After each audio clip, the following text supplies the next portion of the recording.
இந்த கவிதை உங்களுக்கு எந்த அளவுக்கு பிடிக்கும்லாம் தெரியலங்க. முதல்ல படிக்கும்போது எனக்குமே ஒரு மாதிரி நெருடலாக தான் இருந்துச்சு. அதுக்கப்புறம் போக போகத்தான் இந்த கவிதையோட அடிநாதமே எனக்கு புரிய ஆரம்பிச்சதுங்க. பெண்கள் மீது இன்னும் கூடுதலான ஒரு மரியாதையை கொடுத்துச்சு இந்த கவிதை தான் சொல்லலாம். இந்த கவிதையை படிக்கிறேன், கேளுங்களேன்.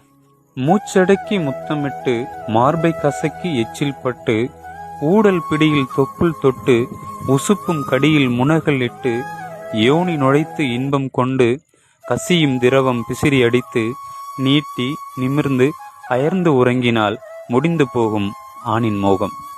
ஆனால் பெண் என்பவள் உன் உணர்வு கடியில் உதடு வலித்து முரட்டு பிடியில் மார்பு வலித்து உருட்டு அசைவில் வயிறு வலித்து சுமக்கும் கணத்தில் உடல் வலித்து உணரும் வலியை வெளியே சொல்லாமல் வேண்டும் நேரமெல்லாம் உடல் பசிக்கு விருந்தாகி புணரும் சலுகையாக பிள்ளை வலியும் பெறுகிறாளே, அவளுக்கு என்ன செய்ய இயலும் முன்னால்?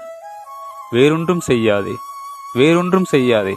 பெண்ணும் உயிரென்று மதி, உயிர் கொண்டு நேசி உள்ளார்ந்து யாசி, பெண்மையை கையாளும் மென்மை உனக்கே புரிந்துவிடும். பெண் என்பவள் பூவானவள், அதை கசக்கி எறிந்து விடாதே, அதை நுகர்ந்து அரவணைத்துக்கொள். அவள் என்றும் தேவதையாகவே இருப்பாள் உன் ஆழ் மனதில். இந்த கவிதை எப்படி இருக்குன்னு சொல்லுங்க. Download ShareChat.